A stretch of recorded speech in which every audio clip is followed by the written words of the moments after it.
Hi అండి, అందరు ఎలా ఉన్నారు? నేనైతే చాలా బాగున్నానండి. అందరూ కూడా బాగుండాలి అని మనస్ఫూర్తిగా కోరుకుంటూ ఇంకా ఈరోజు వీడియోలో హెయిర్కి సంబంధించి ఒక మంచి ఆయిల్ని అలాగే తోటకూరతో పచ్చడిని కూడా చూపించబోతున్నానండి. చాలా టేస్టీగా ఉంటుంది. పిల్లలు ఆకుకూరలు త్వరగా తినరు కదా, సో వాళ్ళు కూడా ఈజీగా తినేస్తారు. ఫస్ట్ అయితే రెసిపీని చూసేద్దాము. దీనికోసం వచ్చేసి ఫస్ట్ ఒక బాండీ తీసేసుకొని అందులో కాస్త ఆయిల్ని అయితే వేసేసుకోవాలండి. పచ్చళ్ళలో కొంచెం ఆయిల్ ఎక్కువగానే ఉంటే బాగుంటుంది. సో నేను అంత ఎక్కువగా అయితే ఏం వేయలేదు, ఇది కరెక్ట్గా సరిపోతుంది. ఒక 1/4 స్పూన్ వరకు మెంతులు, 2 స్పూన్ల వరకు నువ్వులు, తెల్లవి లేదా నల్లవి ఏవైనా సరేనండి, బాగుంటాయి. 2 స్పూన్లు జీలకర్ర, 2 మీడియం సైజ్ టమాటోలు, కారానికి తగ్గట్టుగా పచ్చిమిర్చిని, పులుపుకి తగ్గట్టుగా చింతపండుని కూడా వేసేసుకోవాలి. దీని తర్వాత నేను ఇక్కడ ఒక కట్ట తోటకూరని బాగా శుభ్రంగా ఒక 3-4 సార్లు కడిగేసేసుకొని తీసేసుకున్నానండి. ఇదంతా కూడా బాగా మగ్గించుకోవాలి. మగ్గిపోయిన తర్వాత సిమ్లోనే పెట్టుకొని మగ్గించుకోవాలండి. అంతా బాగా మగ్గిపోయిన తర్వాత ఇలా మిక్సీ జార్లో వేసుకొని కొన్ని వెల్లుల్లి రెబ్బలు అలాగే సాల్ట్ని వేసుకొని మిక్సీ పట్టేసుకోవాలి. రోలు ఉంటే రోట్లో అయినా నూరేసుకోవచ్చు.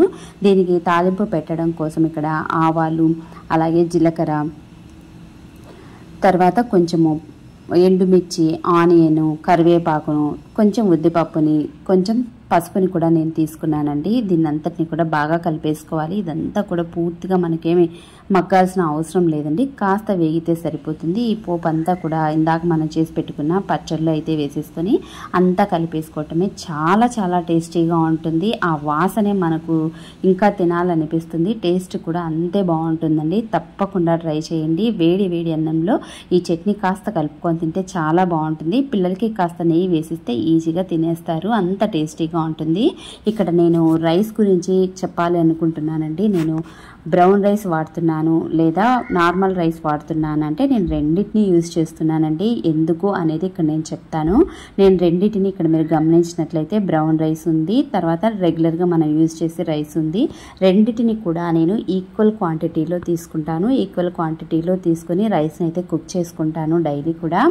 కంప్లీట్గా బ్రౌన్ రైస్ తినటం అనేది కష్టం అండి. ఎందుకు అనంటే మనకు బాక్సెస్ అంటే లంచ్ బాక్స్ తీసుకెళ్లే వాళ్ళు ఉన్నారు కనుక బాక్స్లో మనం ఆ ఫుడ్ పెట్టినట్లయితే బ్రౌన్ రైస్ వేడిగా ఉన్నప్పుడే చాలా టేస్టీగా అనిపిస్తుంది. చల్లారిపోయిన తర్వాత కాస్త గట్టిగా ఉన్నట్లుగా అనిపిస్తుంది. వేడి మీద బాగా తినొచ్చు, చల్లారిన తర్వాత తినలేము. ఇంకా హెల్త్కి కూడా చాలా మంచిది. వైట్ రైస్ మంచిది కాదు. ఇంకా అన్ని కర్రీస్లోకి బ్రౌన్ రైస్ అనేది సెట్ అవ్వదండి. కొన్ని స్పెషల్ అంటే కొన్ని రెసిపీస్కి మాత్రమే అది సెట్ అవుతుంది. ఇలా నేను చేసే పద్ధతిలో చేసుకుంటే మనకు చల్లారిపోయినా సరే రైస్ అనేది ఎక్కడా గట్టిపడదు, చాలా టేస్టీగా ఉంటుంది. అన్ని కర్రీస్లోనూ ఈజీగా సెట్ అవుతుంది. పిల్లలు కూడా ఇష్టంగా తింటారు. అందుకనేసి నేను రెండు కలిపి ఇక్కడ నేను అయితే చేసుకుంటాను. ఇప్పుడు హెయిర్కి సంబంధించి ఒక ఆయిల్ని అయితే చూపించాలి అనుకుంటున్నాను అని చెప్పాను కదా. ఆ ఆయిల్ వచ్చేసి ఇదేనండి. నేను ఒక పాన్ తీసేసుకొని మనకు కొంచెం మందంగా ఉన్న గిన్నెను అయితే తీసేసుకోవాలి, అడుగంటకుండా ఉంటుంది. అందులోకి ఇక్కడ నేను కొబ్బరి నూనెను తీసుకుంటున్నాను. ఏ బ్రాండ్దైనా పర్వాలేదు, గానుగ నుంచి దొరికే ఆయిల్స్ అయితే ఇంకా బెస్ట్ అండి. నా కొబ్బరి నూనె 300 ml తీసుకుంటున్నాను కనుక ఈక్వల్గా నేను ఇక్కడ ఆముదం కూడా తీసుకుంటున్నాను. ఆముదం లేని వాళ్ళు స్కిప్ చేసేసి ఓన్లీ కొబ్బరి నూనె తీసేసుకోండి. ఆముదం జుట్టుకి చాలా మంచిది. ఈ సమ్మర్లో ఇంకా మంచిదండి. బాగా చలవ కూడా చేస్తుంది. వేడి అనేది అసలు చెయ్యదు. సో రెండింటిని ఈక్వల్గా తీసేసుకుంటే మనకు అంత జిడ్డు అయితే ఉండదు. తీసుకున్న దీనికి ఒక 2 పిరికెళ్ళ వరకు నేను ఇక్కడ వేపాకుల్ని తీసుకున్నాను. వేపాకుల్ని శుభ్రంగా కడిగేసుకొని ఆరబెట్టేసుకొని వాటర్ ఏది లేకుండా ఆ ఆకుని మాత్రం ఇందులో వేసేసుకోవాలండి. 2 గుప్పెళ్ళు వేపాకుని అలాగే ఒక 3 నుంచి 4 స్పూన్ల వరకు మెంతుల్ని తీసేసుకున్నాను. వేపాకుని మనం పెట్టుకున్నప్పుడు కాంచేసుకొని ఆ ఆయిల్ యూజ్ చేయటం వల్ల మనకు తలలో చుండ్రు కానీ ఈ వేడికి మనకు ఏవైనా పొక్కులు లాంటివి వస్తాయి కదా, ఆ పొక్కులు కానీ ఎటువంటి నవ్వ దురద ఇలాంటివి ఏవీ లేకుండా వేపాకు అయితే చేస్తుందండి. మన స్కాల్ప్ పైన చాలా రకాల ఇన్ఫెక్షన్స్ ఇవంతా ఉంటాయి కదా, ఎటువంటి ఇన్ఫెక్షన్స్ రాకుండా అంత డర్ట్ని నీట్గా క్లీన్ చేసేస్తుంది వేపాకు. అలాగే ఇక్కడ నేను ఒక గుప్పెడు కరివేపాకుల్ని కూడా వేశాను. కరివేపాకు మనకు జుట్టుని బాగా నల్లగా ఉంచడానికి ఉపయోగపడుతుంది. మీకు మందారము, గోరింటాకు దొరికితే వాటిని కూడా వేసుకుంటే నాకు అవి లేవు కనుక ఓన్లీ వేపాకు మెంతుల్ని వేశాను. మెంతులు మన హెయిర్ హెయిర్ ఫాల్ని కంట్రోల్ చేసి బాగా థిక్నెస్ని అయితే ఇస్తాయి. ఇలా బాగా ఆకులన్నీ కూడా నల్లగా అయిపోయే వరకు వాటిని సిమ్లోనే ఉంచుకొని మనము దగ్గరుండి రెడీ చేసుకోవాలండి. గ్రీన్గా ఉండే ఆకులు మొత్తం అంతా కూడా ఇలా బాగా డార్క్గా అయ్యే వరకు సిమ్లోనే పెట్టుకొని చేసుకోండి. ఫస్ట్ హై ఫ్లేమ్లో ఉంచేసుకొని తర్వాత అది పొంగుతూ వస్తూ ఉంటుంది. పొంగుతూ ఉన్నప్పుడు సిమ్లో టర్న్ చేసేసుకొని దగ్గరుండి ఈ ఆకుని వీటన్నిటిని కూడా నల్లగా టర్న్ అయ్యే వరకు ఇలా రెడీ అయితే చేసుకోవాలి. పూర్తిగా చల్లారిపోయిన తర్వాత నేను ఇది వచ్చేసి 1 లీటర్ హనీ బాటిల్ అండి. దానిలోకి నేను ఇక్కడ మీకు స్ట్రెయిన్ చేస్తున్నాను. ఆకులో కూడా మనకు చాలా ఆయిల్ అయితే ఉంటుంది. దాన్ని అంతటిని కూడా ఇలా గట్టిగా పిండేసి అయితే తీసుకుంటున్నానండి.